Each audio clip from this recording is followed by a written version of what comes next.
यहाँ दुईटा पार्टीको नाम लिन्छ क्या बालेन हामीले त सबै पार्टीलाई सहभागी गराउँछौँ। अनि अर्को कुरा के अपेक्षा छ भन्ने कुराहरू पहिलो त्यही प्रश्न सबैलाई सोध्नु भयो हैन।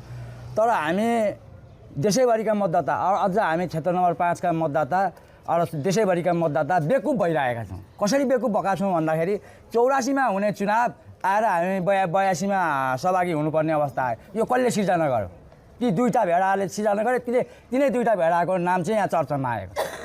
किनभने आगो लाउने एक थरी षड्यन्त्रपूर्ण ढङ्गबाट आगो नियोजित ढङ्गबाट आगो लागिएको छ देशमा। यो किनभने बाहिरको खेल पनि हो। यो किनभने यो सञ्चालित छ कहीँबाट भने।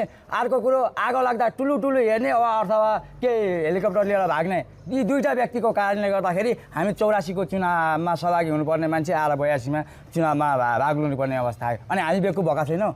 अझै पनि राजनीतिक चेतनाको कमी छ। धेरै मतदाताहरूमा म पनि सर्वेक्षणको लागि गएँ हैन।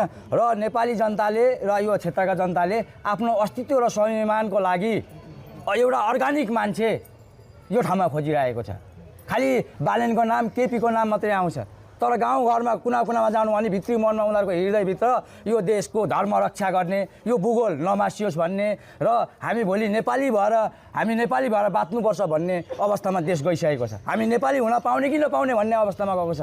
षड्यन्त्रपूर्ण ढङ्गले बाहिरको मान्छेहरूले विदेशीहरूले चाहिँ यहाँ चलखेल गरिरहेको अवस्था छ। भोलि कहाँ जान्छ देश भन्ने थाहा छैन। हामीले भोलि आजको अब कालान्तरमा गएर 8-10 वर्ष पछाडि हामी मन्दिर जान नपाउने जस्तो अयोध्यामा घटना घटो त्यो खालको अवस्था सिर्जना हुने अवस्था छ। अब हिजो देश चलाउनेहरूको सानो बच्चाले पनि भन्छ संवैधानिक अङ्गहरूमा अदालतमा अख्तियारमा राजनीतिक कार्यकर्ताहरू भर्ती केन्द्र बनाए।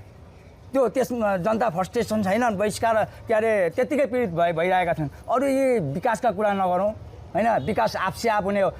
म एउटा इक्जाम्पल दिन्छु। यहाँ एउटा हुन्डरी चलिरहेछ। मान्नु एकछिनको लागि उदाहरणको लागि म दिन्छु। पश्चिमबाट ठुलो हावा चल्यो भने त्यो हावाको धुलो मेरो आँखामा पर्छ भनेर मैले यसरी पूर्वतिर फर्किनुपर्ने हुन्छ। एउटा भिड त्यस्तै छ।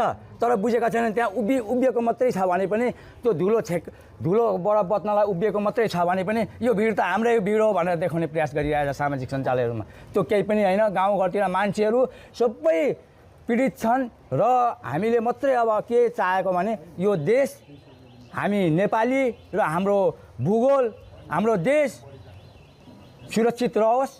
भोलि देश लेन्दुप दोर्जेहरूले बेचेर अर्कालाई बेचेर नखाउन्। महेन्द्र चौधरी जस्तो फिजी नहोस् देश हैन। आज यहाँ षड्यन्त्रपूर्ण ढङ्गले कहाँबाट आएको एउटा अन्तस्तरी आएको छ, घुमेको छ, हावामा एकदम टिपटप भएर त्यस्तो व्यक्तिहरूको पछाडि लाग्ने व्यक्तिहरू राजनीतिक चेतनाको कमी हो। ऊ कहाँबाट सञ्चालित छ? हिजो आन्दोलन यो आगो कसरी लाग्यो? भित्र